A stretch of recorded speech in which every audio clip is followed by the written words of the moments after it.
Muy buenos días, profesor Samuel Guillén. Mi nombre es Kimi Burgo Luis Fernando, del Instituto Argos, en la carrera de Gestión de Operaciones Turísticas. Hoy topamos el tema de la historia del Ecuador. Tenemos algunos puntos o temas que le voy a hablar. Como primer punto tenemos la llegada de Cristóbal Colón. Bueno, el 12 de octubre de 1492 fue una fecha de enorme importancia en la historia del occidente, ya que Cristóbal Colón había completado su viaje a través del Océano Atlántico. En ese mismo mes que él llegó a una isla que hoy en día pertenece a las Bahamas. Colón creyó que había encontrado una nueva ruta para llegar a la India, pero él nombró como indios a los pueblos que él conoció. Como segundo punto tenemos la conquista de Tenochtitlán. En el año 1519, según el calendario azteca, Cortés y su gente arribaron a la costa mexicana de Tenochtitlán, donde se impusieron con rapidez a los hostiles indígenas de la zona. Como parte del botín de guerra se recibieron 20 jóvenes indias, en que serían conocidas como Malinche, que fueron doncellas que dominaban varias lenguas indígenas y que pronto aprendió el castellano, con lo que resultó crucial para Cortés con sus designios de invasión. Le ayudó mucho entender el idioma de las mujeres. Como tercer punto tenemos conflictos de Pizarro. Bueno, el foco de enfrentamiento que estuvo entre los dos conquistadores que se situaban al frente de las gobernaciones de Nueva Zelanda, como fue Francisco Pizarro y Diego de Almagro. Estas confrontaciones inauguradas por dichos conquistadores en el año 1537, pese a la ejecución de Almagro en el año 1538 y el asesinato de Pizarro en el año 1541 a manos de almagristas, darán inicio a una nueva serie de trágicos enfrentamientos entre las gobernaciones y conquistadores españoles en la zona andina de Perú. Bueno, tenemos qué son las encomiendas. Bueno, en sí las encomiendas era un sistema laboral español que recomendaba a los conquistadores con el trabajo de determinados grupos de personas no cristianas conquistadas, en la cual los trabajadores en teoría recibían beneficios. Ellos ordenaban a ciertos grupos de personas a realizar diferentes trabajos. Bueno, como otro punto tenemos que eran los virreinatos. Bueno, era una institución local y administrativa del Imperio Español creada al final del siglo XX para el gobierno de sus posesiones. El virrey fue figura administrativa durante el Imperio Español, responsable de administrar y gobernar en representación de la monarquía española.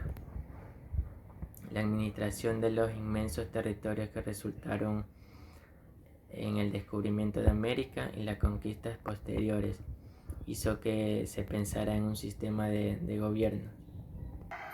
Como tenemos otro punto, la Real Audiencia de Quito. Bueno, en sí, la Real Audiencia y Cancillería en el año de 1563 y 1822 fue el más alto tribunal de la corona española en los territorios de la provincia o presidencia de Quito, dentro del virreinato de Perú, que después formaron parte del virreinato de Nueva Granada, en el antiguo gobierno de Quito de Gonzalo Pizarro. Había alargado ya que su territorio hasta Cali y Popayán por el norte, por el sur hasta los desiertos de Piura y por cuenca del río Amazonas. Tenemos que son los catolicismos. Bueno, el catolicismo es una religión universal que se considera en sí misma como única comunidad cristiana que deriva de la iglesia encomendada por Cristo de apóstol, San Pedro, del cual el Papa es el sucesor director de manera interrumpida a lo largo de la historia. Las creencias de la Iglesia Católica, su doctrina y sus rituales se encuentran ordenados y sistematizados en el Catecismo de la Iglesia Católica. Tenemos que son las entidades criollas.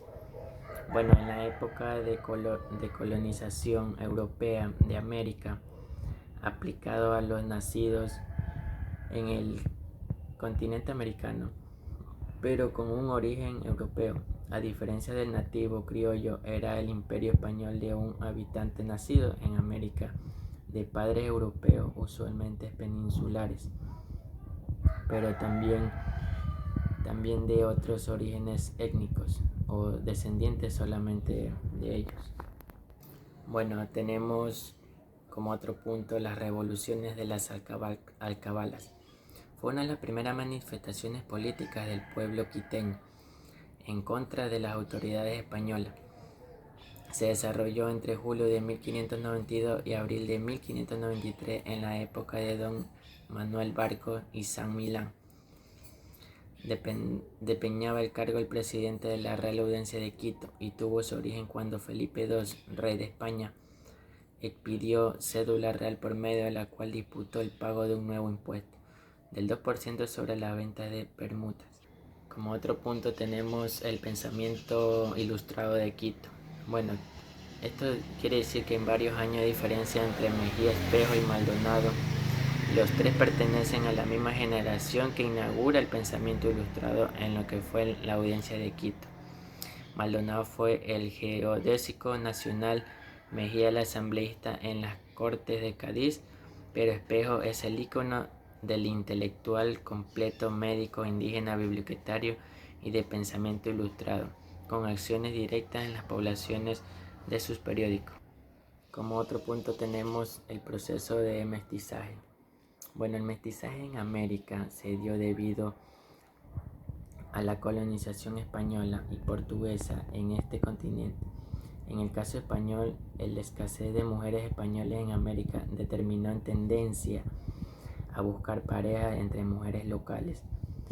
En la Real Cédula de 1514, el rey autorizó la legalidad de matrimonios mixtos que promovieron la evangelización, pero los españoles solamente se casaban con las indias, provenientes de las élites o de nobleza. Como penúltimo tema tenemos el arte colonial en la escuela quiteña.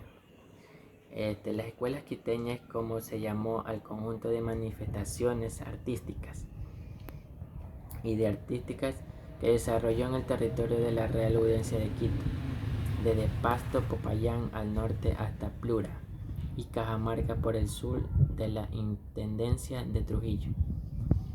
Durante este periodo colonial, la escuela quiteña alcanzó su época de mayor esplendor entre los siglos XXII y siglo XXIII, llegando a adquirir gran prestigio entre las otras colonias americanas, incluso en la corte española de Madrid. Como último tema tenemos la independencia de las colonias latinoamericanas. Bueno, la independencia de los países latinoamericanos ocurrió a finales del siglo XVIII y principios del siglo XV. La gran mayoría de los países que hoy forman parte de América Latina fueron colonias de España y Portugal. Todos los países que hoy existen forman parte de los grandes virreinatos dependientes en su mayoría de España y Portugal. Ambas revoluciones coinciden en que todos los seres humanos nacieron libres y hoy en día cada país mantiene esa ley.